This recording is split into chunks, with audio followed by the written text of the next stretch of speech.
Poursuite de la lecture audio du livre de Georges Birch, Le ministère de délivrance. Chapitre 13. Maintenant que vous êtes libres. Pages 146 à 151 de la version française. C'est pour la liberté que le Christ nous a libérés.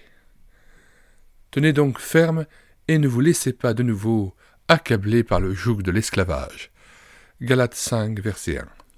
En rendant grâce au Père qui vous a rendu capable d'avoir part à l'héritage des saints dans le royaume de la lumière. Car il nous a arrachés à l'empire des ténèbres et nous a transportés dans le royaume du Fils qu'il aime, en qui nous avons la rédemption, la rémission des péchés. Colossiens 1, versets 12 et 13. Les Écritures enseignent que, par le péché, nous sommes tous tombés sous la domination du prince de la puissance de l'air, l'esprit qui agit maintenant dans les fils de la désobéissance. Mais lorsque nous recevons le Christ Jésus comme notre Seigneur et Sauveur, il nous a arrachés à la domination des ténèbres et nous a transportés dans le royaume de son Fils. Les croyants ne sont alors plus légalement sous le gouvernement de Satan. Il n'a aucun droit sur l'enfant de Dieu qui se trouve dans le royaume de la lumière et de la liberté. Nous sommes légalement libres.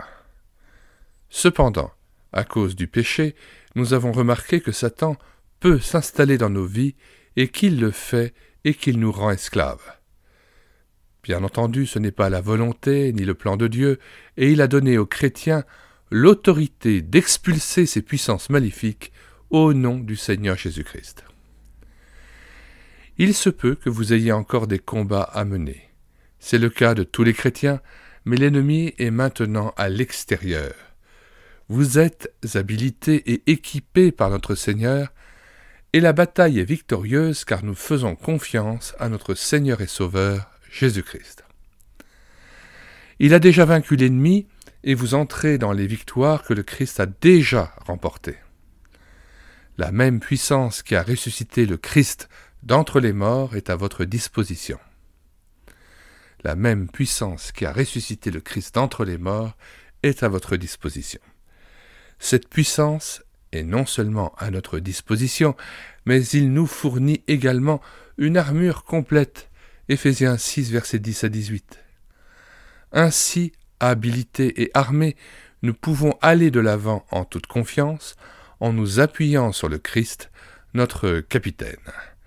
Oui, nous sommes tous engagés dans une bataille et nous devons nous battre, mais il est merveilleux d'entrer dans la bataille en sachant que la victoire a déjà été remportée et que nous pouvons entrer dans cette victoire par la foi en Dieu. Revêtez donc votre armure avec des actions de grâce et des louanges. Examinons brièvement la signification de chaque pièce de cette armure. 1. La ceinture de la vérité. Notre Seigneur Jésus a dit aux Juifs qui croyaient en lui, « Si vous demeurez dans ma parole, vous êtes vraiment mes disciples. Vous connaîtrez la vérité, et la vérité vous affranchira. » Jean 8, versets 31 à 33. Il ne s'agit pas seulement de lire la parole, mais d'en affirmer la vérité et de rejeter les mensonges et les accusations de Satan. Cela signifie aussi méditer la parole, obéir au commandement du Seigneur et se réclamer de ses promesses. Satan manie le mensonge, la tromperie et les ténèbres. Il ne peut pas résister à la lumière et à la vérité de la parole de Dieu. C'est pourquoi vous devez suivre la parole de Dieu telle qu'elle est révélée et marcher toujours dans sa lumière. Après avoir vu la ceinture de la vérité, deuxièmement, la cuirasse de la justice. Nous devons réaliser qu'en nous-mêmes, nous ne sommes que des pécheurs qui méritent l'enfer, Romains 7, verset 18, mais que par la grâce de Dieu, nous pouvons être rendus justes en lui, 2 Corinthiens 5, verset 21. Lorsque vous croyez en Christ, sa justice vous est imputée. Cela signifie que sa justice est créditée sur votre compte et quel est tout ce dont vous avez besoin pour entrer dans le royaume de Dieu.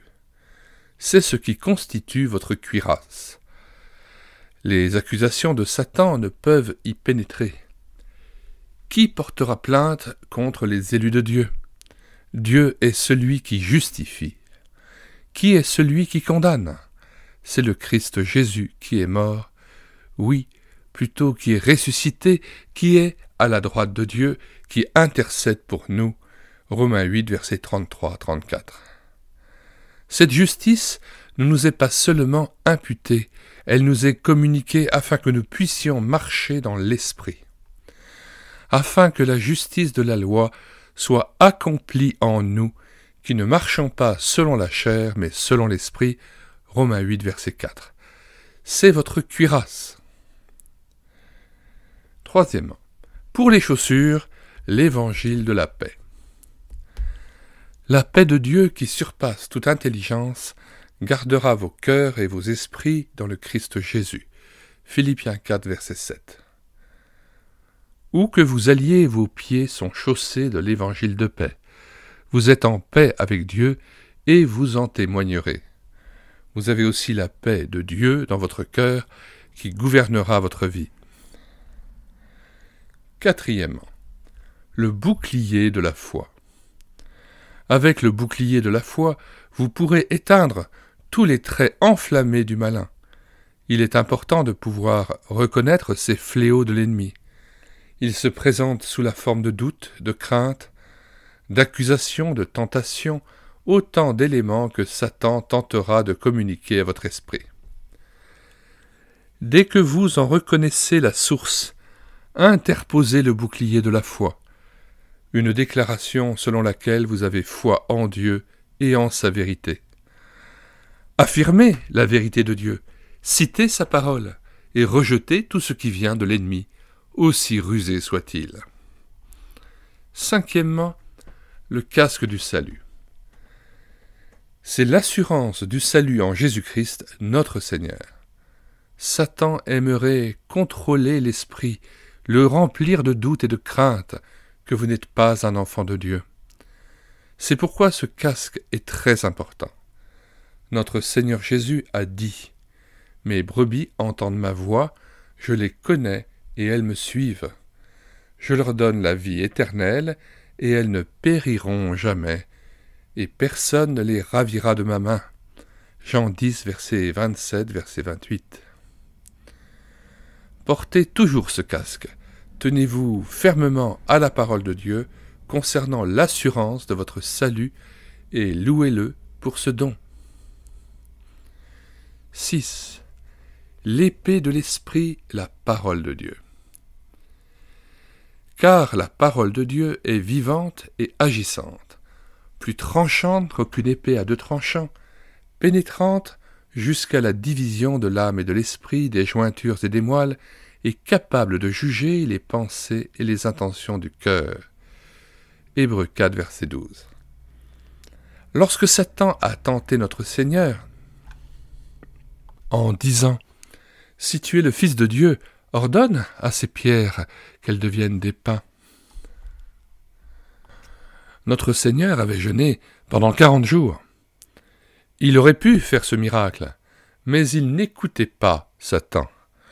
Il n'allait pas faire un miracle pour son propre confort.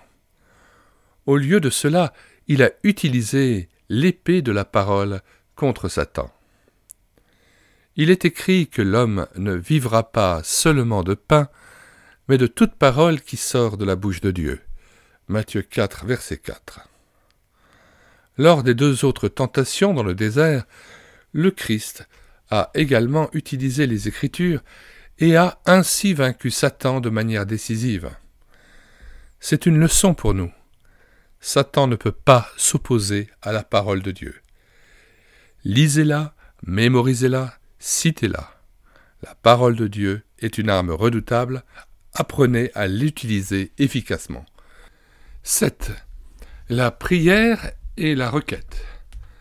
La prière est notre ligne de vie vers Dieu. Il dit « Appelle-moi, et je te répondrai, et je te dirai des grandes choses, et puissante que tu ne connais pas.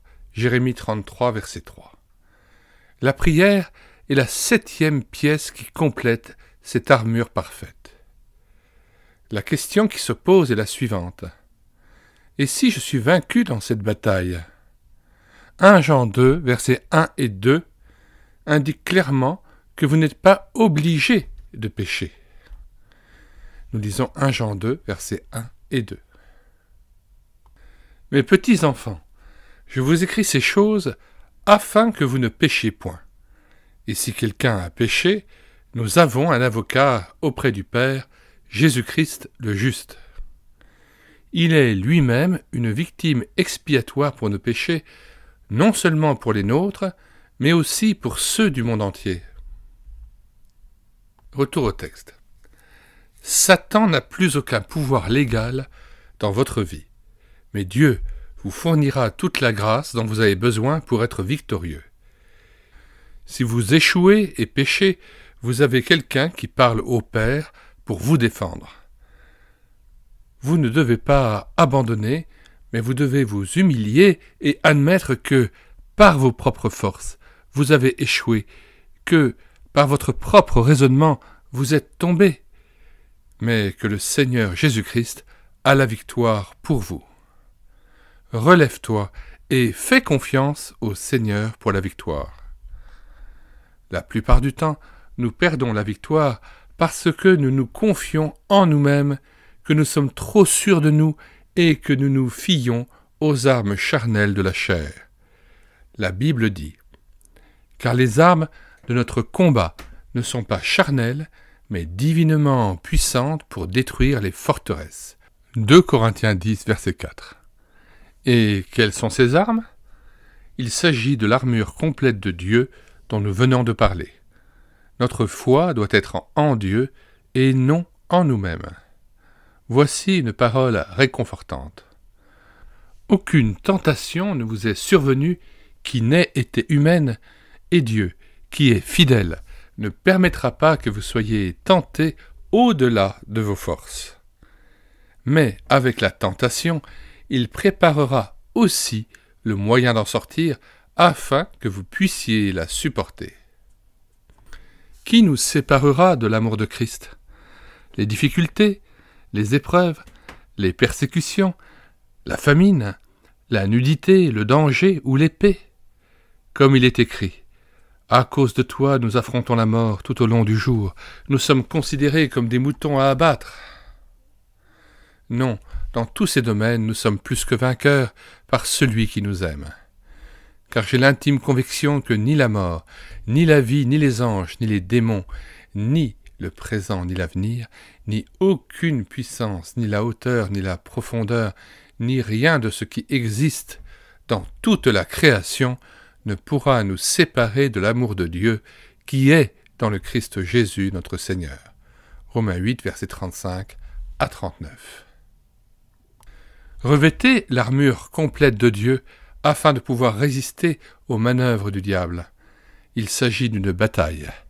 Nous ne pouvons pas nous permettre d'être passivement soumis à tout ce qui arrive, mais nous devons coopérer activement avec le Saint-Esprit en utilisant les armes que Dieu nous a données. Permettez-moi de conclure par un bref témoignage d'une personne qui a connu la délivrance et qui a appris à marcher victorieusement dans une nouvelle liberté. Tout d'abord, j'ai eu un grand combat avec ma vieille nature, c'est-à-dire la vieille personne en moi, qui cédait volontiers à l'ennemi qui voulait revenir. Ce n'est que lorsque j'ai compris que cette vieille nature n'avait rien à faire en moi, Romains 6, versets 1 à 14, que j'ai pu m'accrocher victorieusement aux promesses de Dieu. Il n'a pas été facile de recommencer. Satan faisait surgir ses pensées dans mon esprit au moment où je m'y attendais le moins. C'est à ce moment-là que j'ai réalisé que si je voulais avoir cette nouvelle vie dans toute sa plénitude, je devais commencer par le commencement, par un renouvellement total de mon esprit, avec des pensées qui soient acceptables pour Jésus-Christ. Cela signifiait beaucoup de lecture de la Bible et la mémorisation des Écritures, que, pour ce qui est de votre ancien mode de vie, vous abandonniez le vieux moi. Éphésiens 4, versets 22 à 24. C'est en lui, en Jésus-Christ, que vous avez été instruits à vous dépouiller, eu égard à votre vie passée, du vieil homme, qui se corrompt par les convoitises trompeuses, à être renouvelé dans l'esprit de votre intelligence, et à revêtir l'homme nouveau, créé selon Dieu, dans une justice et une sainteté que produit la vérité. La deuxième était ma marche avec Jésus-Christ.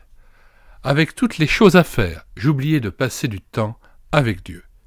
C'est à ce moment-là que j'ai eu le plus de mal. J'ai appris à placer le temps passé avec Dieu en tête de ma liste. Troisièmement, j'ai dû apprendre à ne pas remettre à plus tard les pensées qui me venaient à l'esprit. Si je les ignorais et espérais qu'elles disparaîtraient, elles étaient là de plus en plus fortes. J'ai appris que le seul moyen de m'en débarrasser était de les confesser, de les dire à voix haute devant Dieu de mes lèvres, pour ce qu'elles étaient, et de revendiquer les promesses victorieuses de Dieu à leur sujet. Au reste, frères, que tout ce qui est vrai, tout ce qui est honorable, tout ce qui est juste, tout ce qui est pur, tout ce qui est aimable, tout ce qui mérite l'approbation, ce qui est vertueux et digne de louange, soit l'objet de vos pensées. Ce que vous avez appris, reçu et entendu de moi, et ce que vous avez vu en moi, pratiquez-le, et le Dieu de paix sera avec vous. Philippiens 4, versets 8 et 9. Physiquement, Satan a essayé, après un accident de voiture, d'avoir à nouveau une emprise sur mon corps, en rendant la marche très douloureuse, en utilisant un problème de genou qu'il avait commencé auparavant. Mais une fois que j'en ai pris conscience, j'ai prié et j'ai été libéré de l'emprise de Satan, non par mes propres forces, mais par la puissance du Seigneur Jésus-Christ. Jésus est, par cela même, le garant d'une alliance plus excellente. De plus, il y a eu des sacrificateurs en grand nombre, parce que la mort les empêchait d'être permanents. Mais lui, parce qu'il demeure éternellement, possède un sacerdoce qui n'est pas transmissible.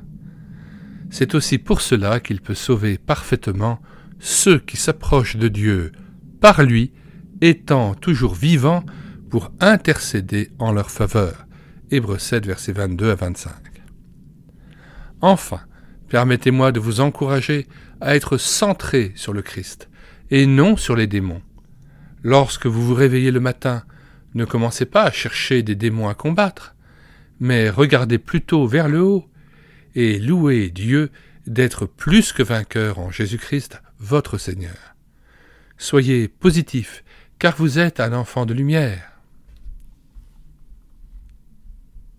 Tu as été délivré du pouvoir des ténèbres et transféré dans le royaume de Dieu, le royaume de la lumière. Si donc vous êtes ressuscité avec Christ, cherchez les choses d'en haut, où Christ est assis à la droite de Dieu. Affectionnez-vous aux choses d'en haut, et non à celles qui sont sur la terre. Car vous êtes morts, et votre vie est cachée avec Christ en Dieu. Quand Christ, votre vie, paraîtra, alors vous paraîtrez aussi avec lui dans la gloire. Colossiens 3, versets 1 à 4. Avec de telles dispositions intérieures en Christ, votre vie sera une vie de victoire, de paix, de joie et d'amour. Fin de cette lecture audio du livre de Georges Birch, Le ministère de la délivrance. Nous mettons dans les commentaires de cette vidéo le lien de téléchargement gratuit de cet ouvrage. Le téléchargement se fera à partir du site internet médiathèquechrétienne.fr, site que j'ai bâti en synergie avec cette chaîne YouTube Elle écoutait sa parole, afin d'assurer la réédition numérique des ouvrages chrétiens épuisés et non réédités. Comme l'était cet ouvrage, nous vous invitons donc à vous rendre sur le site internet médiathèquechrétienne.fr afin de pouvoir profiter et de pouvoir télécharger gratuitement les 1000 ouvrages que nous avons déjà numérisé et mis à votre disposition. Il n'est nul besoin de s'inscrire, vous pouvez directement accéder à partir de la page d'accueil à l'onglet Livres et là regarder les dizaines d'auteurs et les centaines d'ouvrages qui sont déjà disponibles en téléchargement gratuit. Si vous voulez connaître les différents ouvrages que nous numérisons tous les jours et présentons sur cette chaîne YouTube à l'écouter sa parole, les audiobooks que nous prenons en charge, les albums ou BD que nous lisons avec caméra de document, mais aussi les cantiques que nous mettons en parole, afin de nourrir votre louange individuelle ou en assemblée, abonnez-vous à cette chaîne YouTube à l'écouter sa parole. Nous vous disons au revoir et à bientôt.